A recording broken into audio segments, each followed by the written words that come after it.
सर्दियों की हल्की ठंडी रात थी। शहर के पुराने बाजार की एक तंग सड़क के किनारे पीली रोशनी में डूबा एक छोटा सा कैफे खड़ा था, काहिरा कॉर्नर। ठंडी हवा के झोंकों से खिड़कियों पर लगी घंटियां झंझना रही थीं। अंदर कॉफी की महक फैली हुई थी और मध्यम संगीत माहौल को थोड़ा और गहरा बना रहा था। उस कैफे के एक शांत कोने में अमित, रोहन, नेहा और प्रिया बहुत सालों बाद आमने सामने बैठे थे। उनके चेहरों पर एक अजीब सी मुस्कान थी, खुशी भी, उदासी भी और थोड़ा सा अजीब भद्दापन भी। समय कितना बदल चुका था, पर उनकी आंखों में बचपन अभी भी बाकी था। अमित ने कप को मेज पर रखते हुए कहा, यार कितने साल हो गए, हम चार एक साथ, कौन सोच सकता था। रोहन हंस पड़ा, और हमेशा की तरह योजना आज भी तुमने ही बनाई है। नेहा ने शरारती अंदाज में कहा, प्लान नहीं, धमाका होता था अमित के प्लान के साथ। प्रिया मुस्कुराई, वैसे हम सब थक गए थे, पर तुम सबको देखकर लग रहा है जिंदगी ने थोड़ा ब्रेक दिया है। कुछ देर उनकी बातें चलती रहीं, स्कूल की यादें, पार्क में खेलना, शामों को चोरी छिपे गोलगप्पे खाना। उनकी हंसी धीरे धीरे खोए हुए समय को जोड़ने लगी। फिर अचानक रोहन ने पूछा, वैसे आज मिलके अच्छा लगा, लेकिन एक बात बोलो, हम सब कहीं घूमने क्यों नहीं जाते? ऐसे ही बिना सोचे समझे। अमित की आंखों में चमक आ गई। एक जगह पता है, थोड़ा हटके है, लोग जाते नहीं, थोड़ा अलग टाइप का, रोमांच भी है। नेहा ने भौहें सिकोड़ते हुए पूछा, कैसी जगह? अमित ने धीरे से कहा, पुरानी हवेली, शहर के बाहर। लोग कहते हैं भुतहा है। मेज पर जैसे खामोशी गहरी हो गई। पवन की आवाज खिड़की के बाहर तेज हुई, थोड़ा डर, थोड़ा उत्साह, चारों के दिलों में एक साथ उठा। कुछ पल चुप रहने के बाद प्रिया बोली, चलो आज ही चलते हैं। और फिर बिना किसी बहस के चारों ने फैसला कर लिया। आज वो रात होगी जो उनकी जिंदगी बदल देगी। रात लगभग 11 बज चुके थे। अमित की पुरानी एसयूवी सड़क पर निकल चुकी थी। शहर की रोशनियां धीरे धीरे पीछे छूटती जा रही थीं और आगे अंधेरा गहरा होता जा रहा था। पेड़ों की शाखें हवा से टकराकर अजीब सी आवाजें निकाल रही थीं। रास्ता सुनसान, सूना, जैसे सालों से किसी ने इस्तेमाल ही न किया हो। रोहन ने गाड़ी चलाते हुए कहा, यार सच में कोई यहां आता भी है? अमित ने हल्की हंसी में कहा, नहीं, इसके लिए तो मजा आएगा। गाड़ी की हेडलाइट्स लंबी सड़क को चीर रही थीं। नेहा और प्रिया पीछे बैठे खिड़की से बाहर झांक रही थीं। पेड़ों के गहरे छाया चित्र, लगातार बदलते साए, कहीं कहीं जमीन से उठती हल्की धुंध। अचानक एसयूवी के बाएं ओर से कुछ तेजी से गुजरा। एक काला सा साया, तेज, असामान्य, इंसानी चाल से बिल्कुल अलग। रोहन ने तुरंत ब्रेक लगा दिया। गाड़ी झटका खाकर रुक गई। अंदर सबके दिल एक साथ धड़क उठे। प्रिया कांपती आवाज में बोली, वो क्या था? अमित खिड़की से बाहर झांकते हुए बोला, कोई जानवर होगा। लेकिन जिस तरह वो साया भागा था, वो जानवर नहीं था, वो मानव भी नहीं था, वो कुछ असामान्य था। सड़क के किनारे दूर एक पेड़ के तने पर हल्की खरोंचें उभर रही थीं, जैसे अभी अभी किसी तेज चीज ने छुआ हो। नेहा फुसफुसाई, भाड़ में जाए ये एडवेंचर, चलो वापस। अमित ने उसकी बात काट दी, अब हम यहां तक आ गए हैं, हवेली बस 10 मिनट दूर है। रोहन ने गहरी सांस ली और गाड़ी आगे बढ़ा दी। कुछ ही देर में वो पुरानी हवेली उनके सामने थी। गाड़ी जैसे ही हवेली के मुख्य गेट के सामने रुकी, चारों कुछ पल सांस रोककर उसे देखने लगे। टूटी फूटी दीवारें, जंग लगे दरवाजे, काई से ढका आंगन और चारों तरफ फैली एक बर्फ सी ठंडी खामोशी। हवेली की खिड़कियां अंधेरे से भरी थीं, पर उनमें ऐसा लगता था जैसे कोई भीतर से झांक रहा हो। अमित ने धीमे से कहा, काला हवेली में आपका स्वागत है। प्रिया ने हाथ अपने जैकेट में डाल लिए। यहां हवा भी अजीब लग रही है। अचानक ऊपर की मंजिल से एक चीख जैसी आवाज आई, बहुत धीमी पर बहुत साफ। चारों के चेहरे का रंग उड़ गया। रोहन बोला, यह आवाज हवा नहीं थी। अमित ने टॉर्च उठाई, चलो अंदर चलते हैं।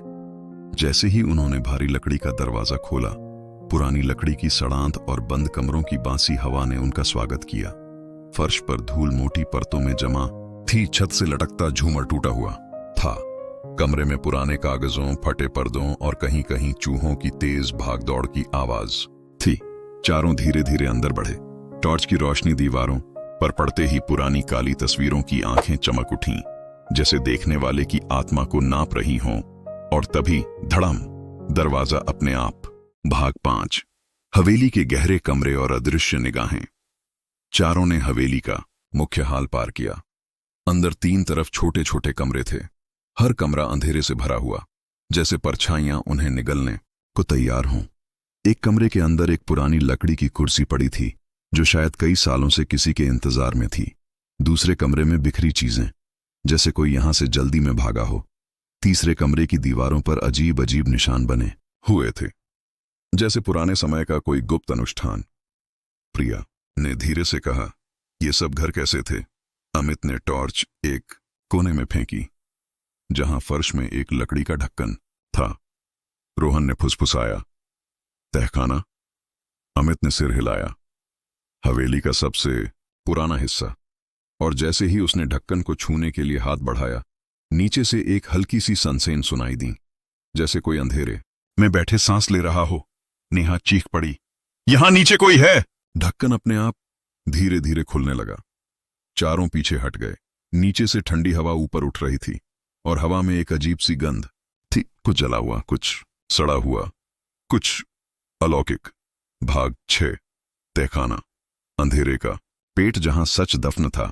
सीढ़ियां संकरी थीं, दीवारें गीली, पत्थरीली और परछाइयों से भरी हुई। अंधेरा इतना गहरा था कि टॉर्च भी कमजोर लग रही थी। चारों सीढ़ियां उतरते गए और नीचे एक बड़ा परित्यक्त कमरा मिला। कमरे के बीचों बीच एक गोल निशान बना था, अजीब, डरावने, मुड़े तुड़े प्रतीकों वाला। मिट्टी में सूखे खून के निशान भी थे।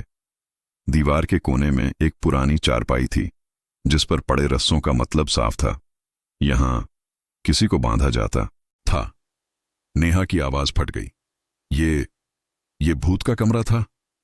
अचानक चारपाई पर पड़ी रस्सियां धीरे धीरे अपने आप हिलने लगीं। फिर एक झटका, रस्सियां हवा में उछलकर छत से टकराईं। रोहन पीछे गिर पड़ा।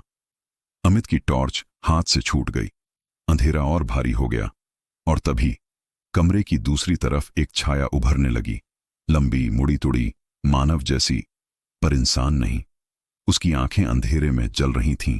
चीख नहीं, पर एक भारी गुर्राहट, जैसे वो बहुत पुराना गुस्सा हो, बहुत पुराने दर्द से भरा हुआ।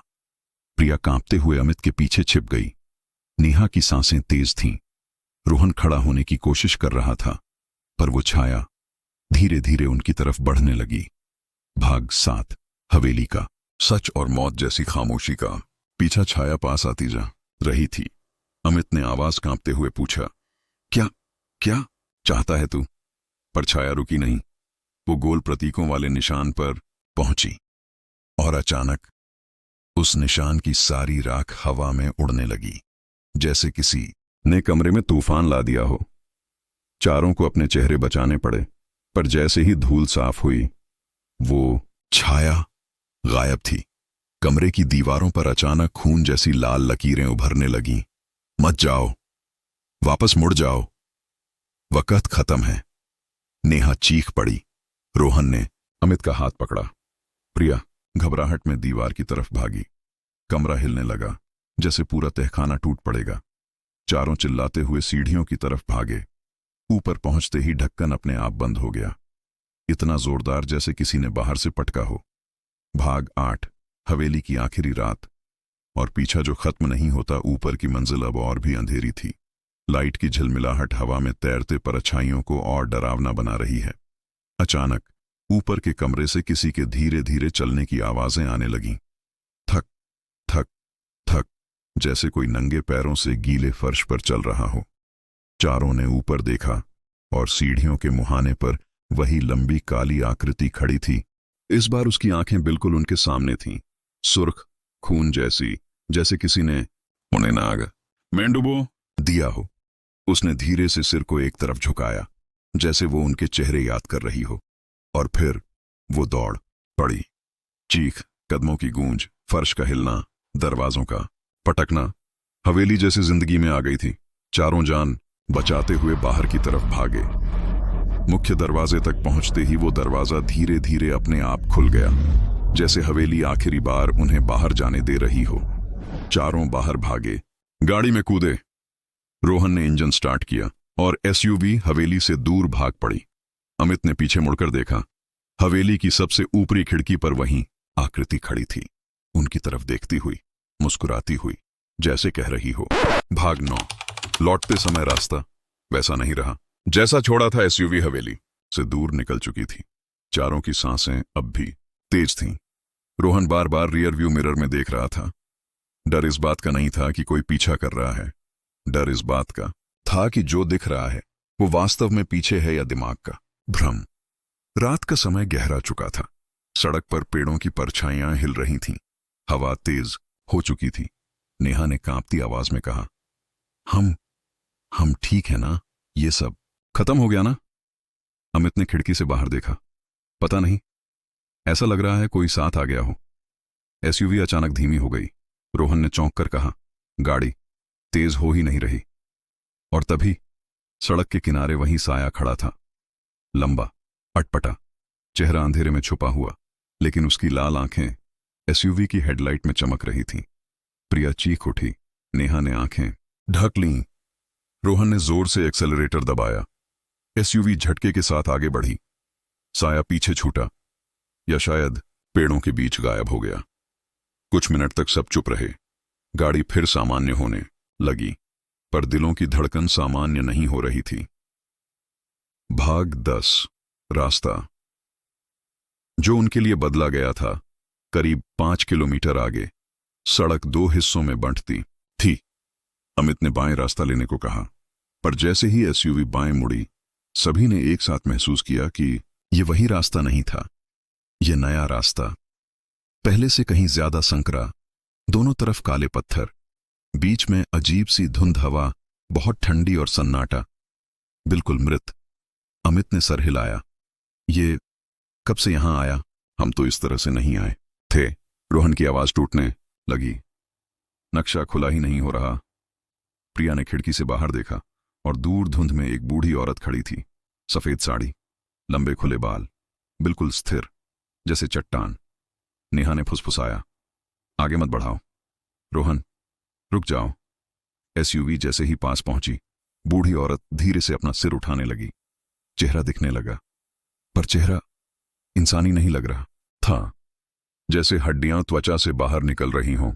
और फिर वो धीरे से मुस्कुराई, ऐसी मुस्कान जिसका मतलब मौत के सिवा कुछ नहीं। रोहन ने डर के मारे गाड़ी मोड़ दी। एसयूवी तेजी से दूसरी तरफ भागी, लेकिन पीछे देखने पर वो औरत अब बीच सड़क पर खड़ी थी और उसकी आंखें एसयूवी की हेडलाइट में चमक रही थीं। भाग 11। जंगल का वो मोड़ जहां साए जीते थे। रास्ता अचानक घने जंगल में बदल गया। पेड़ इतने पास थे कि गाड़ी मुश्किल से निकल रही थी। एसयूवी की हेडलाइट्स जब भी किसी पेड़ पर पड़ती, उसकी छाया जमीन पर डरावनी आकृति बनाती थी। लंबे हाथ, मुड़े तुड़े पैर, टेढ़ी गर्दनें। कभी लगता कोई चल रहा है साथ साथ, कभी लगता कोई पेड़ों की आड़ में घूर रहा है। नेहा ने धीरे से कहा, अमित, हम गलत जगह आ गए हैं। अमित ने सिर झुकाकर कहा, यह जगह मैप में अस्तित्व ही नहीं रखती। प्रिया की आंखें नम हो गईं। हमें हवेली वाले रास्ते पर वापस जाना चाहिए था। और तभी एक औरत की हंसी सुनाई दी। दूर नहीं, एसयूवी के बिल्कुल पास, लंबी, धीमी और कांपनों से भरी। सबके रोम खड़े हो गए। धुंध के बीच रोशनी में एक परछाई 2 कदम दूर खड़ी हो गई, बिल्कुल उसी उम्र की, उसी ऊंचाई की जैसी प्रिया, लेकिन चेहरा मरोड़ा,